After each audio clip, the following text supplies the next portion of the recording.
찾아주셔서 감사합니다. 사연 재구성 구독해 주시면 감사하겠습니다. 이제 여러분의 사연 재구성 시작합니다. 저는 올해 62살에 접어든 오랜 세월 전업주부로 살아온 누구입니다.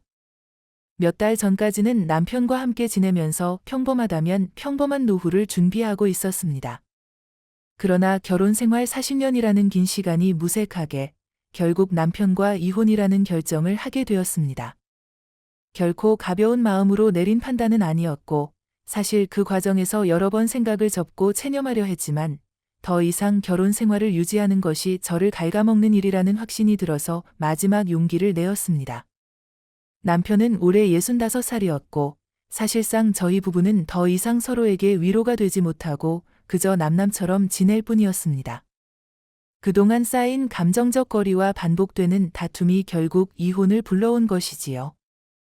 혼인신고서에 찍힌 도장 하나를 유지하기 위해 발버둥 쳐왔지만 남편은 저에게 정서적인 돌봄도 주지 않았고 경제적인 배려도 없었습니다.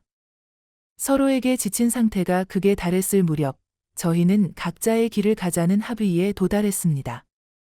물론 그것이 쉬운 일은 아니었습니다. 결혼 생활 내내 오로지 가정만 바라보고 살아왔기에 이혼 후의 삶이 마냥 두렵고 막막했습니다. 사회 경험도 부족했고 취미 생활이라고 할 만한 것도 제대로 가져본 적이 없었습니다. 아이를 낳고 기르면서 살림만 책임진 삶이었으니 한편으로는 스스로에게 아무것도 남아있지 않은 것처럼 느껴지기도 했습니다. 그러나 울고만 있을 수는 없었기 때문에 저를 가장 힘나게 하는 존재인 아들을 떠올렸습니다. 아들은 30 중반에 들어선 직장인입니다. 결혼해서 이제 며느리와 함께 살고 있는데 몇 년 전부터 수도권 외곽의 아파트를 마련해 자리를 잡았습니다. 이혼하기 전까지 저희가 사는 집에서 멀지 않은 곳이었지만 왕래는 그리 잦은 편은 아니었습니다. 아들에게도 그만의 삶이 있고 저 역시 남편과의 갈등에 시달리면서 마음의 여유가 없었습니다. 그렇지만 이혼을 하고 나니 아들에게 한 번쯤은 털어놓고 싶다는 마음이 들었습니다. 그리고 어찌됐건 제게는 아이밖에 없다고 생각했기에 아들의 집에서 당분간 머물며 향후 계획을 세우고 싶었습니다. 그리하여 이혼 서류가 마무리된 뒤 작은 짐가방을 챙겨서 아들과 며느리가 사는 아파트로 향했습니다. 입구 초인종을 누르면서도 심장이 쿵쿵 뛰었습니다. 며느리가 제가 이 집에 오는 것을 그리 반기지 않는다는 사실을 어렴풋이 느끼고 있었기 때문입니다. 그동안 명절이나 가족 행사 때 며느리가 보이는 태도는 그리 살갑지도 않고 어느 정도 거리감을 두려는 듯 보였습니다. 보통은 어머니 오셨어요 정도로 인사를 건네고 식사를 마치면 곧 자기 방으로 들어가거나 집안일을 최소한의 예의로만 도왔습니다. 예전 같으면 며느리의 이런 태도를 시대 변화 정도로 받아들였겠지만 남편과의 불화로 마음이 이미 가라앉아 있던 저에게는 그 작은 소홀함도 더욱 크게 다가왔습니다. 초인종을 누르자 문이 열렸고 아들이 반갑게 웃으면서 저를 맞이했습니다. 아들의 얼굴을 보는 순간 얼마나 참아왔던 울분이 치솟던지 눈물이 왈칵 쏟아질 듯했습니다. 그러나 며느리도 곁에 있었기에 최대한 감정을 억누르려 애썼습니다. 엄마, 많이 힘드셨죠? 들어오세요. 짐은 제가 들어드릴게요. 아들이 현관에서 저의 가방을 대신 들어주었습니다. 며느리는 거실 한쪽에 서 있다가 고개만 살짝 숙였고 안녕하세요 라고 대충 인사를 했습니다. 예전부터 짐작했듯이 크게 반가운 기색을 보여주지 않았습니다. 그래도 우선 첫인사는 했으니 저도 작은 목소리로 그래, 잘 지냈지? 라고 건네고 거실로 들어갔습니다. 아들이 주문해둔 음식이 있다고 하면서 저를 위한 식사를 준비해뒀다고 말했습니다. 아들이 사는 집은 아담하지만 깔끔했고 인테리어도 젊은 부부의 취향이 고스란히 묻어 있었습니다. 벽에 걸린 그림이며 세련된 소품들을 바라보면서 저도 모르게 아들 내외가 참 열심히 살았구나 라는 생각을 하게 되었습니다. 한편으로 며느리가 어느 정도 독립적인 성향의 사람이라는 점도 느껴졌습니다. 저처럼 가사에 전념해온 세대가 아니라 자기만의 생활 리듬과 주관이 확실해 보였습니다.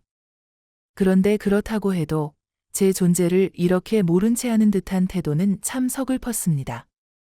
식탁에 앉아 간단한 인사를 나누고 이혼에 대한 이야기도 조금 했습니다.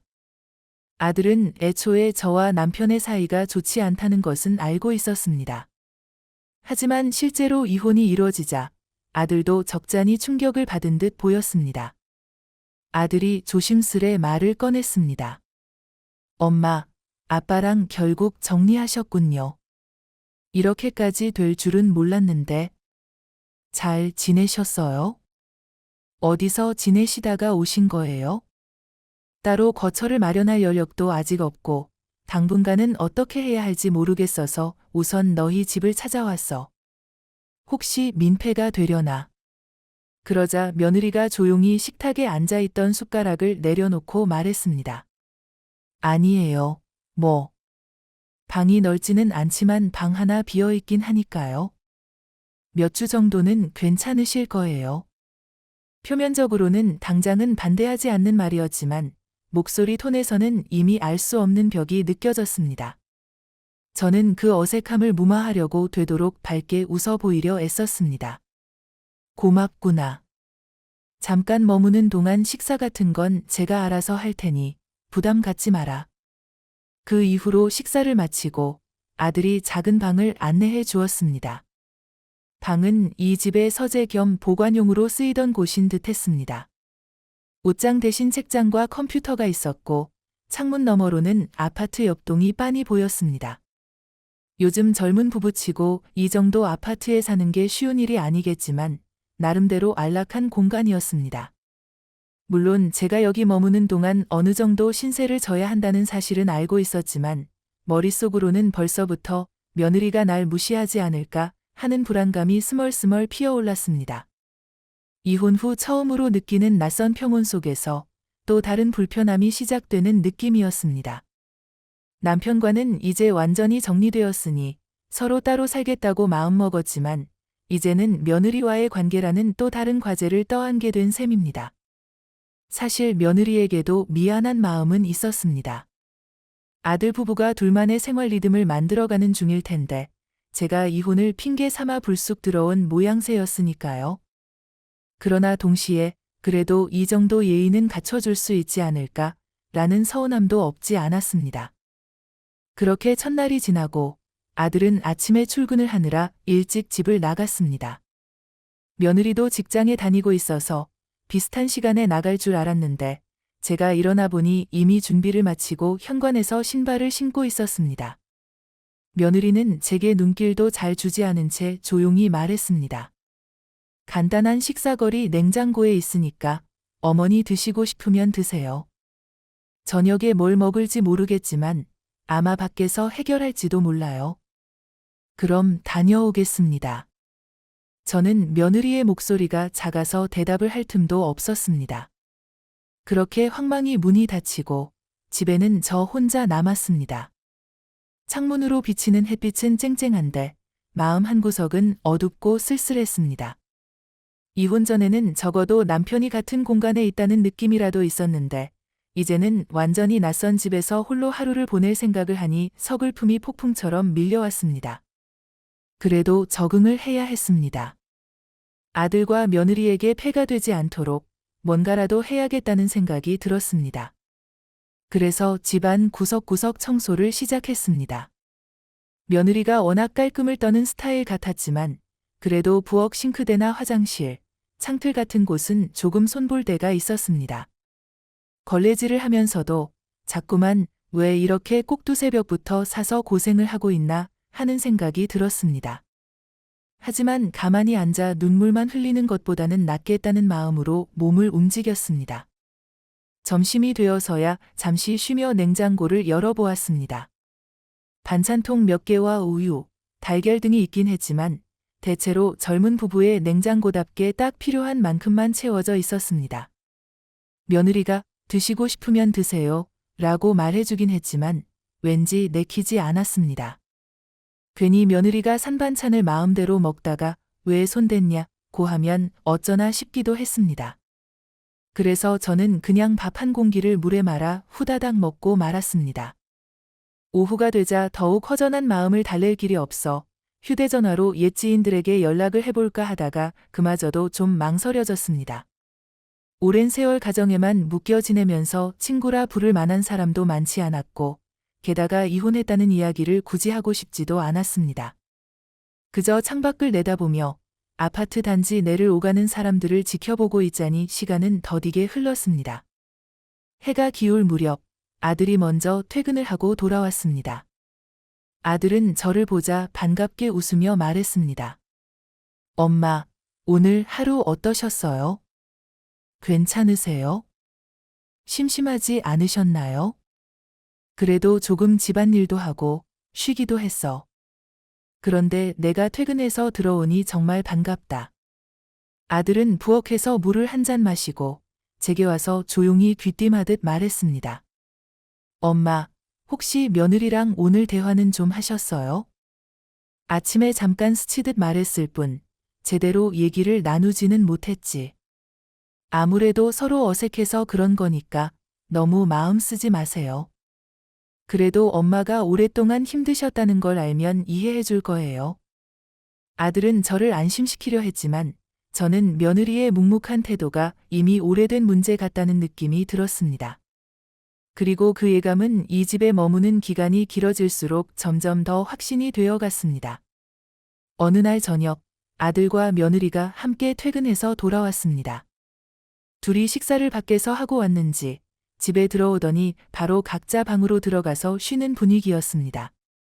저는 조금 서운한 마음이 들어 거실에 앉아 기다리고 있었습니다.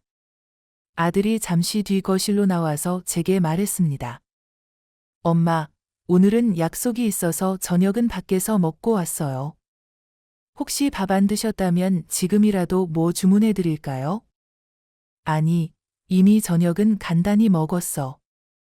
그런데 혹시 며느리는 괜찮아? 들어올 때 인사도 못했네. 그러자 아들이 미묘한 표정을 지으며 대답했습니다. 아, 오늘 회사에서 안 좋은 일이 좀 있었나 봐요. 기분이 별로였던 것 같더라고요. 엄마가 괜히 상처받지 마세요. 결국 며느리는 그날 밤 늦게까지 방에서 나오지 않았습니다. 저는 무시당한다는 기분에 잠도 제대로 오지 않았고 밤새 생각만 많아졌습니다. 아무리 그래도 가족이 된 지가 몇 년인데 저를 이렇게 애써 외면하는 이유가 뭘까 하는 생각 말입니다.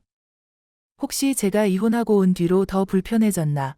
아니면 원래부터 저를 마땅치 않게 여겼는데 티를 안 냈던 걸까? 수도 없는 의문이 머리를 스쳐갔습니다.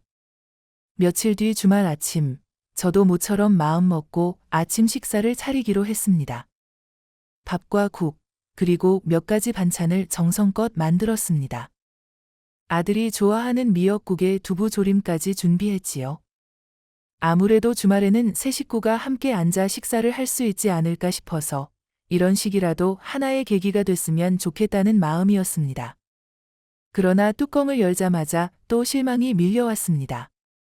며느리는 늦게 일어나서 거실로 나오더니 식탁 위에 음식을 훑어보곤 한숨을 살짝 쉬었습니다. 그리고는 이렇게 말했습니다. 어머니, 이렇게 많이 하시면 어떡해요? 저희는 아침엔 가볍게 샐러드나 시리얼만 먹는데. 그리고 미역국이랑 두부조림이 잘 안 맞는 조합 아닌가요? 저는 당황스러웠습니다. 분명 아들은 미역국과 두부조림을 좋아한다고 했는데 며느리는 이런 한식 위주의 식사가 불편한 듯 했습니다. 차마 며느리 앞에서 화를 내거나 서운함을 노골적으로 드러낼 수는 없어서 최대한 평온한 표정을 유지하려 했습니다. 아들 좋아하는 음식이라 조금 손이 많이 갔어. 혹시 입맛에 안 맞으면 그냥 조금만 먹고 나중에 샐러드라도 만들어 먹어. 그러나 며느리는 숟가락을 들지도 않고 말했습니다. 괜찮아요. 저 그냥 과일이랑 요거트 먹을게요. 아침부터 이렇게 무겁게 먹으면 속이 안 좋아서. 아, 그리고 어머니, 저 오늘 친구들 만나러 가야 하거든요. 점심에도 아마 밖에서 해결하고 올 거예요. 저는 그 말을 들으며 씁쓸했습니다. 밥상 앞에서 며느리가 약간 비꼬듯 한숨을 쉬는 태도가 오래도록 마음에 걸렸습니다. 아무리 시대가 바뀌었다지만 그래도 밥해주는 시어머니를 향해 최소한의 예의라는 게 있는데 며느리는 전혀 그걸 고려하지 않는 것 같았습니다. 그렇다고 제가 예전 어른들처럼 권위적으로 굴거나 잔소리를 심하게 하거나 한 적은 없었는데 말입니다. 시간이 흐를수록 며느리의 무시는 더 노골적으로 느껴졌습니다. 평일 저녁이면 어머니, 왜 식탁에 밥을 차리세요? 저하고 남편은 바깥에서 약속이 있어서 늦어요. 라며 먼저 나가버리기 일쑤였고 주말에도 저를 신경 쓰기보다는 자기들 약속을 우선으로 했습니다.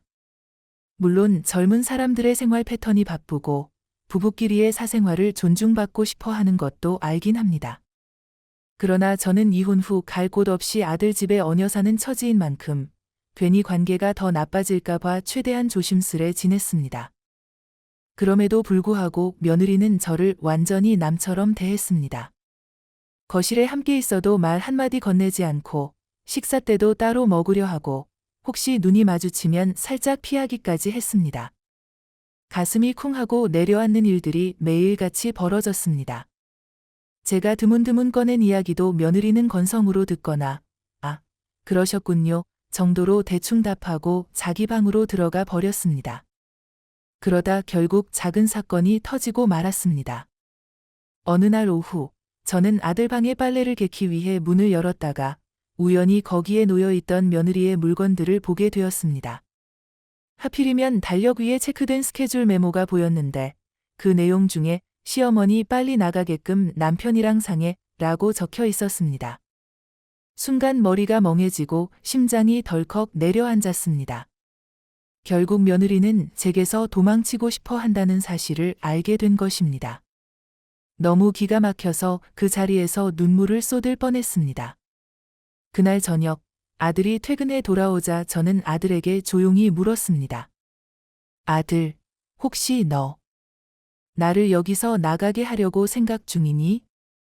솔직히 말해줘. 아들은 순간 당황해하며 말했습니다. 아니, 엄마.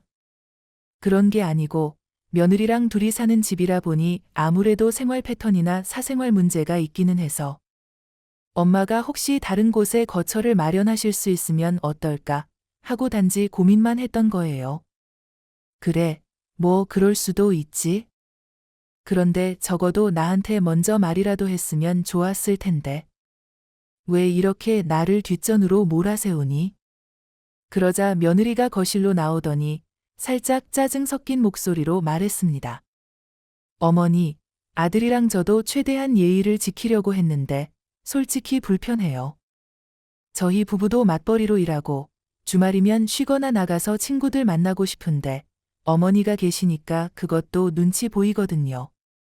그리고 어머니가 주도하시는 한식 식사나 이런 것도 저하고 취향이 안 맞아요. 물론 어머니 뜻도 존중하지만 지금 저희가 어머니와 함께 살 준비가 되어 있지 않은 것도 사실이에요. 저는 그 말에 할 말을 잃었습니다.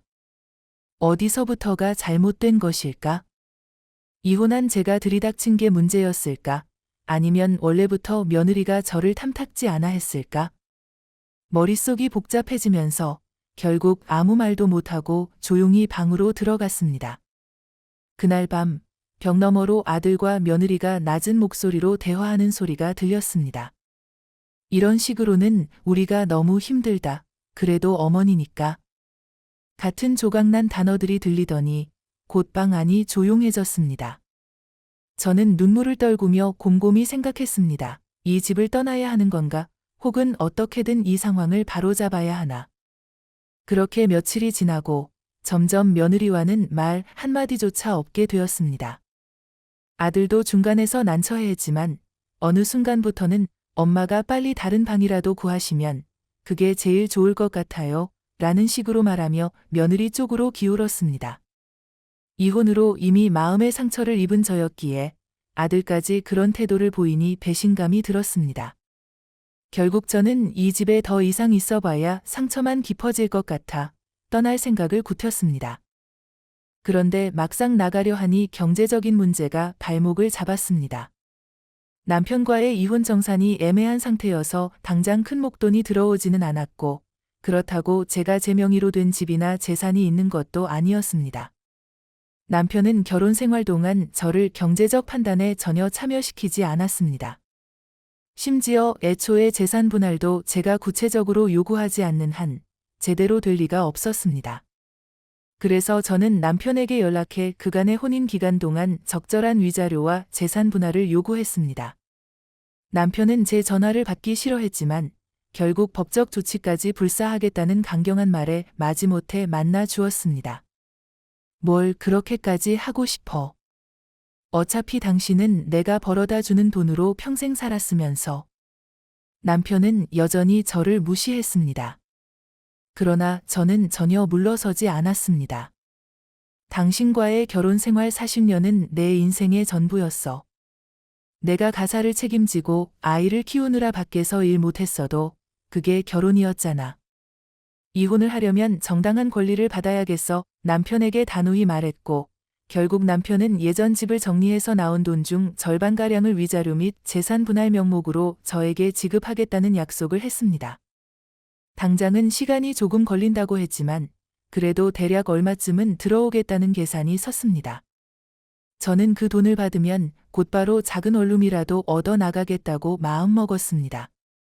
헌데 그 즈음 아들과 며느리가 다시 한번 저와 이야기를 나누자고 하더군요. 그날 저녁 식탁에 마주 앉았습니다. 아들은 머뭇거리다 조심스럽게 말했습니다.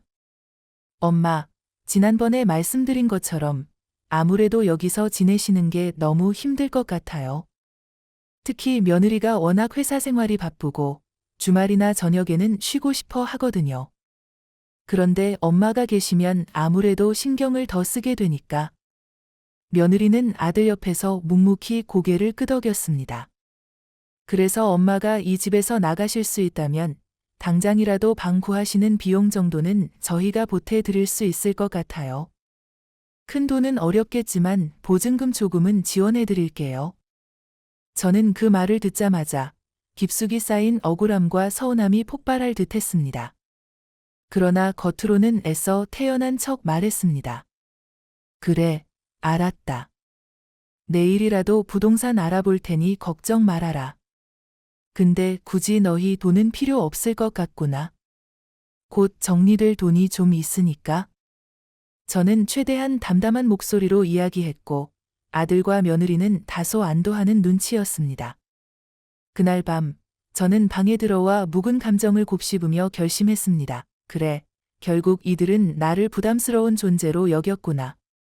내가 힘들게 살아온 세월 따위는 관심도 없었구나. 그렇다면 나도 이제 더 이상 저들을 위해 희생하거나 맞춰줄 필요가 없겠다. 그러면서 한편으로 남편에게서 받기로 한 재산 분할금이 꽤 큰 규모라는 사실이 떠올랐습니다. 아직 정확히 언제 들어올지는 모르지만 받게 된다면 작은 원룸 정도가 아니라 저 혼자 지내기에 넉넉한 오피스텔이나 아파트 한 채를 살 수도 있을 정도였습니다.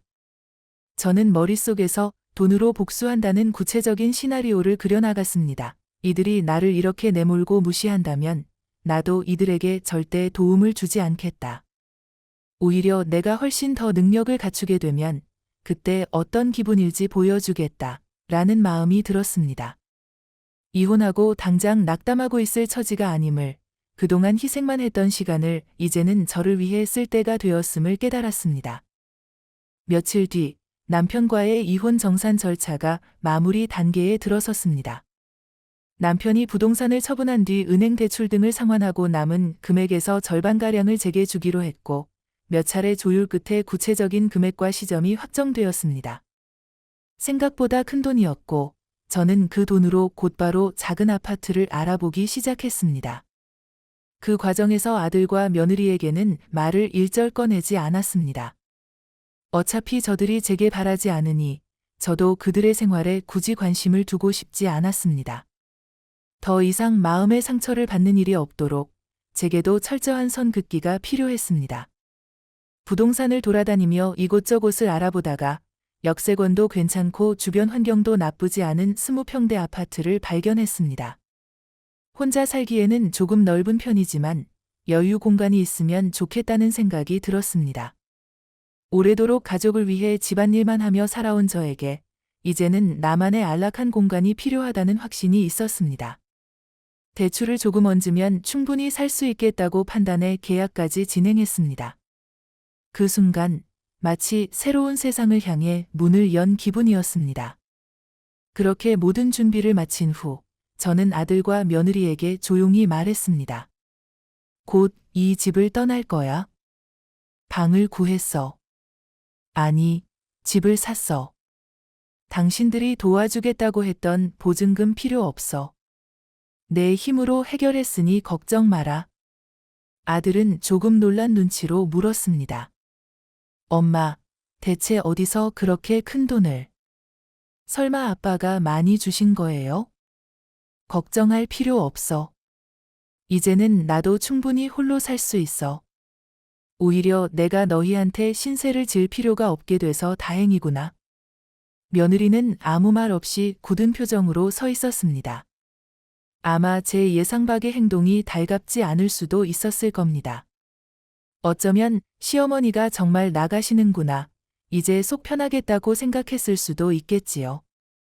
저는 그날부터 새집 이사 준비를 서둘렀고 드디어 저만의 공간으로 들어가게 되었습니다. 새 아파트는 깔끔한 신축 건물이었고 제 또래 단독 가구도 간간히 눈에 띄는 곳이었습니다.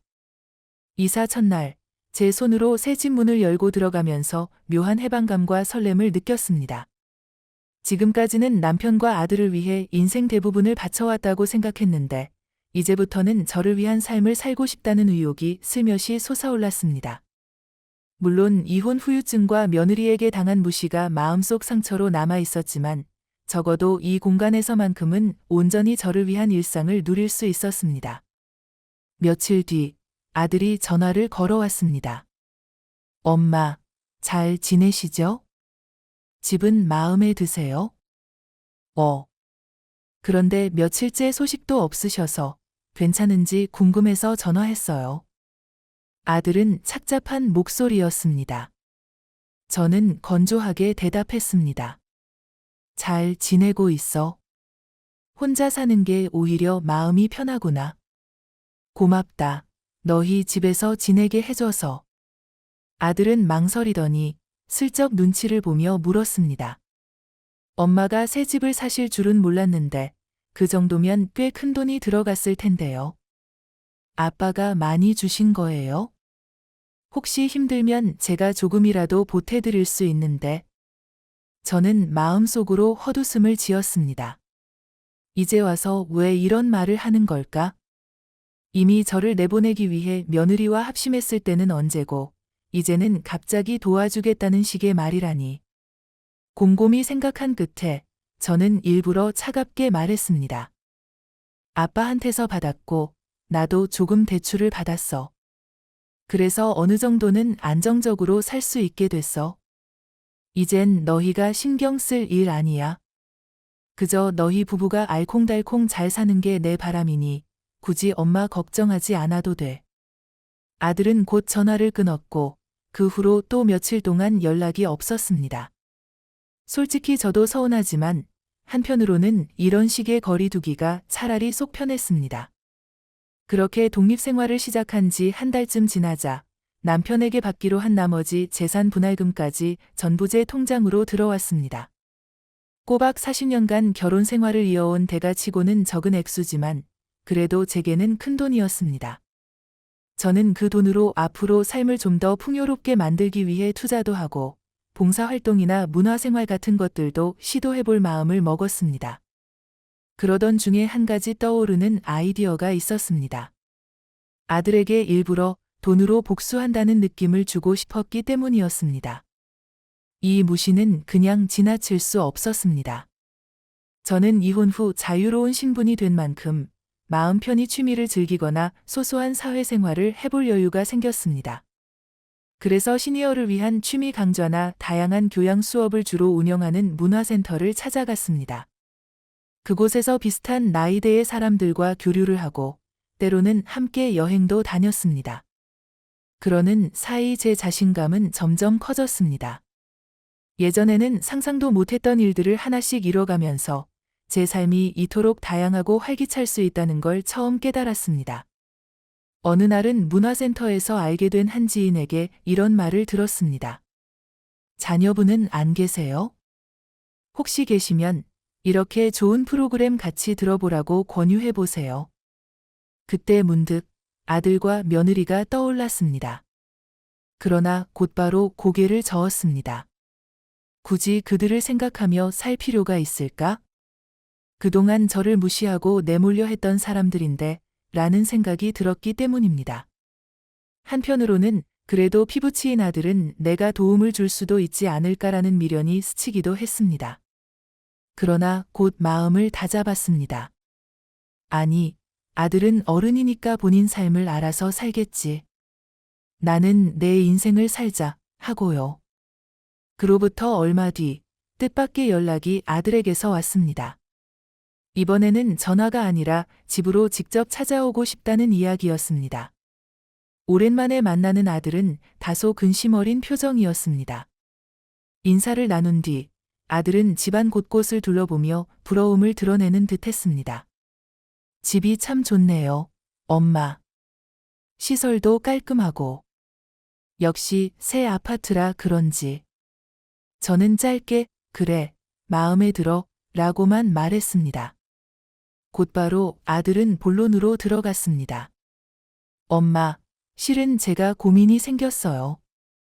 요즘 집값이고 뭐고 다 오르는데 저희가 대출받아서 샀던 아파트가 생각보다 부담이 커요. 게다가 며느리도 회사에서 인사 이동 때문에 스트레스를 많이 받는 상황이고요. 혹시 엄마가 좀 도와주실 수 있을까 싶어서요. 이사라도 한번 고려해보고 싶은데 목돈이 부족하거든요.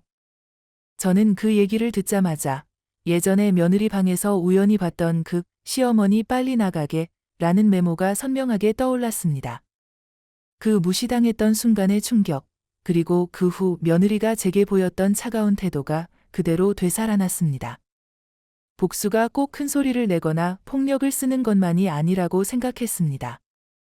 저는 차분하지만 강경하게 대답했습니다. 미안하지만 나는 이혼 정산으로 들어온 돈을 내 노후를 위해 쓰려고 해 이미 이 집을 사느라 대부분 썼고 남은 돈은 앞으로 내가 생활하며 쓰고 싶은 데가 많아. 문화센터 수강도 해야 하고 여행도 좀 다니고 싶어. 너희가 힘들다면 차근차근 방법을 찾아보도록 해. 엄마는 더 이상 간섭하지 않을게.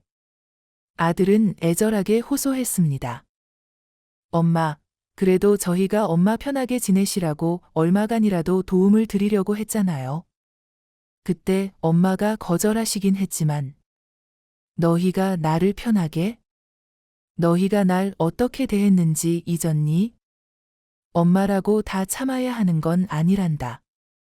나도 감정이 있고 너희 집에서 지내던 그날들의 서러움을 아직도 못 잊었어. 이제 와서 돈이 필요하다고 하니 엄마가 모든 걸 열심히 지원해줘야 한다고 생각하니? 아들은 아무 말도 못하고 고개를 떨구었습니다.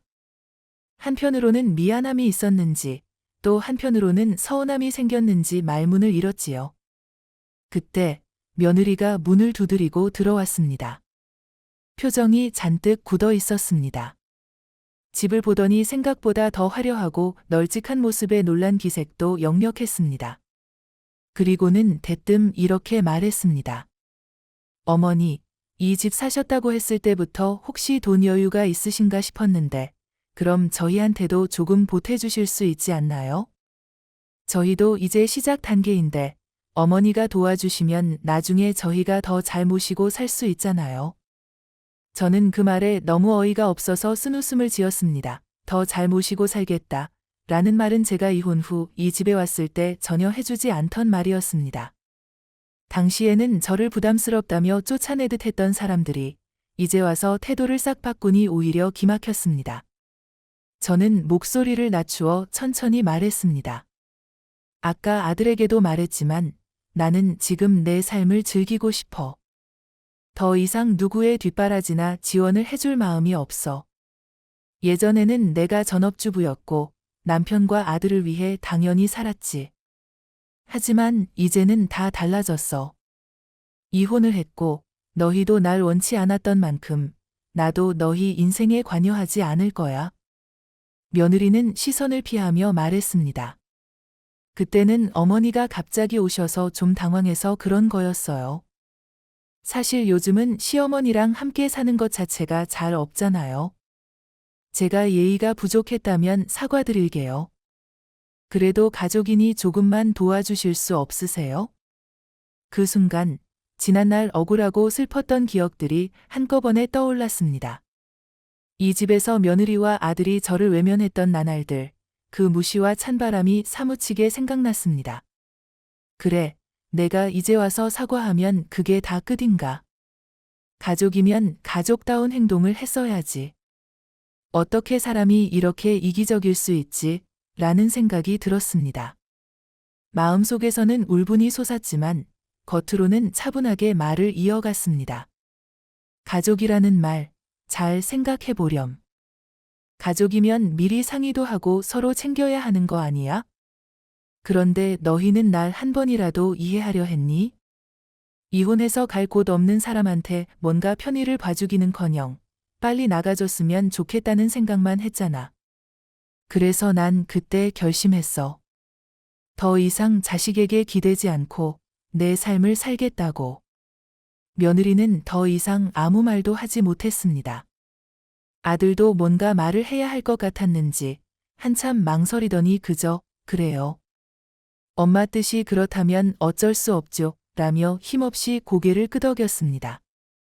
그날 아들과 며느리는 아무 소득 없이 돌아갔고 저는 적막한 거실에 멍하니 앉아 있었습니다. 속에서 시원함과 쓰라림이 동시에 밀려왔습니다. 그 후로 아들은 몇 번 더 연락을 해왔지만 저는 계속 바쁘다며 거절했습니다. 연락을 받지 않은 적도 있고 메시지에 대충만 답한 적도 있습니다. 며느리의 무시는 결국 커다란 벽을 만들어 버렸습니다. 이제는 저 역시 그 벽을 굳이 허물 생각이 없었습니다. 이혼 후 어디에도 의지할 데가 없을 뻔했던 저를 결국은 저 혼자 일어나게 만든 것은 그들의 무심함이었으니까요. 그리고 그 결과 저는 재산 분할금으로 제 노후를 충분히 즐길 수 있을 만큼의 기반을 마련했습니다. 예전 같으면 아들과 며느리를 위해서 기꺼이 돈을 보태주고 손자 손녀가 생긴다면 물심양면으로 도와줄 생각도 있었을 것입니다. 하지만 지금은 전혀 그런 마음이 일어나지 않습니다. 물론 가끔은 아들을 향한 그리움이 일지 않는 건 아닙니다. 자식을 사랑하는 마음이야 평생 변하지 않는다고 합니다. 그렇지만 상처가 너무 깊고 저도 이제야 겨우 힘을 내어 제 삶을 살아보려고 하는 시점이라 다시 그들에게 헌신하는 어머니의 모습으로 돌아갈 수는 없습니다. 이렇게 혼자가 된 삶은 의외로 바쁘고 분주합니다. 문화센터에 나가서 여러 취미를 배우고 또래 친구들과 수다도 떨고 가끔은 혼자 여행도 떠납니다. 떠나기 전에는 혼자서 밥을 어떻게 먹지, 혼자 호텔에 묵는 건 너무 외롭지 않을까 하고 걱정했던 것도 사실이지만 막상 부딪혀보니 혼자만의 시간이 훨씬 자유롭고 편안합니다. 스스로 계획하고 마음 내키면 바로 실행할 수 있으니까요. 생각해보면 남편과 아들에게만 매달려서 제 인생의 대부분을 소모해왔습니다. 그 결과 받게 된 건 무시와 외면이었습니다. 하지만 이제는 경제적인 능력도 어느 정도 갖추었고 사회 경험이 부족하긴 해도 배울 기회가 무궁무진하다는 걸 깨달았습니다. 제2의 인생을 시작한 기분으로 매일을 살아가니 젊은 시절의 설렘도 되찾은 듯합니다. 물론 며느리의 무시가 없었다면 이렇게까지 결심을 굳히지 못했을지도 모릅니다. 그러나 결국은 그 경험이 제게 독립심과 강인함을 심어준 셈입니다. 그리고 돈으로 복수한다는 말이 거창하게 들릴 수도 있지만 사실 저는 그냥 더 이상 그들에게 돈이나 도움을 줄 이유를 못 느낀다는 것뿐입니다. 굳이 과거에 받은 상처를 들쑤시며 복수심을 키우고 싶지는 않았지만 막상 그들이 무시하는 태도를 반복해서 보였을 때 제 마음속에 생긴 담담한 단절감은 쉽게 지워지지 않았습니다. 저는 마지막으로 이 사연을 전하면서 이런 메시지를 전하고 싶습니다. 누군가를 무시한다는 것은 그 사람의 존엄과 마음의 깊은 상처를 입히는 일이라는 걸 며느리를 통해 직접 깨달았습니다. 가족이라고 해도 아니 가족이기에 더 큰 상처가 될 수도 있습니다. 저를 함부로 대했던 사람들에게 더 이상 맞춰주지 않고 제 삶을 살기로 결심한 것은 제게 있어 큰 전환점이 되었습니다. 이혼 후의 삶을 두려워하는 분들도 많을 것입니다. 저도 그랬으니까요. 하지만 막상 부딪혀보면 새로운 기회와 가능성이 그 안에 존재한다는 걸 알게 됩니다. 비록 아들과 며느리와의 관계는 지금처럼 냉담해졌지만 어쩌면 시간이 지나면 다시 회복될 수도 있다고 생각합니다. 그땐 서로가 더욱 성숙해져 있기를 바랄 뿐입니다. 다만 지금은 더 이상 그들에게 상처받고 싶지 않습니다. 저 자신의 삶을 살면서 행복을 찾아가는 길을 선택하겠습니다. 여러분께서 제 이야기를 들으면서 어떤 감정을 느끼셨을지 모르겠습니다. 가족 간의 무시는 때로 폭력만큼이나 고통스럽습니다. 그리고 그 무시에 대한 복수라는 것이 결국 내 행복을 찾아가는 과정일지도 모릅니다. 혹시 지금 비슷한 상황에 계신 분이 있다면 용기를 내보시라고 말씀드리고 싶습니다. 언젠가는 자신의 가치를 스스로 증명할 수 있는 날이 올 것입니다. 그리고 그때 자신을 무시했던 사람들은 뒤늦게 후회하거나 혹은 아무런 감정 없이 지나갈 수도 있습니다. 어쨌든 그건 그들의 선택이고 우리는 우리의 삶을 살아가면 됩니다. 이런 긴 이야기를 들어주셔서 감사합니다. 이혼 후 아들 집에서 겪은 사건은 결코 가볍지 않은 상처로 남았지만 그 덕분에 지금 이 순간을 당당히 맞이하게 되었다고 생각합니다. 그리고 언젠가 아들과 다시 대화할 기회가 온다면 그때는 지금과는 다른 모습으로 서로를 이해할 수 있기를 바라봅니다. 저는 앞으로도 제 삶을 만끽하며 가능한 한 행복에 가까워지기 위해 노력할 겁니다. 더 이상 누구에게든지 억눌려 살지 않고 스스로를 잃지 않도록. 이것이 제가 이 일을 통해 깨달은 가장 큰 교훈입니다. 세상은 결코 한 사람을 중심으로 돌아가지 않고 누구에게나 삶의 무대가 있다는 사실을 지금에서야 배웠습니다. 뼈아픈 시련이었지만 결국은 제가 강해지는 기회가 되었습니다. 여러분도 혹시나 비슷한 갈등이나 아픔을 겪고 있다면 스스로를 잃지 않는 방법을 찾기를 진심으로 응원하겠습니다. 감사합니다. 긴 이야기를 끝까지 들어주신 분들께 깊은 감사의 마음을 전합니다. 이제 다시 제 자리로 돌아가 남은 인생을 저다운 방식으로 채워나가려 합니다. 그 과정에서 어떤 일들이 벌어질지는 모르겠지만 적어도 더 이상 무시당하거나 무조건 희생하며 살지는 않을 겁니다. 이것이 저의 결심이자 제 자신에게 내린 다짐입니다.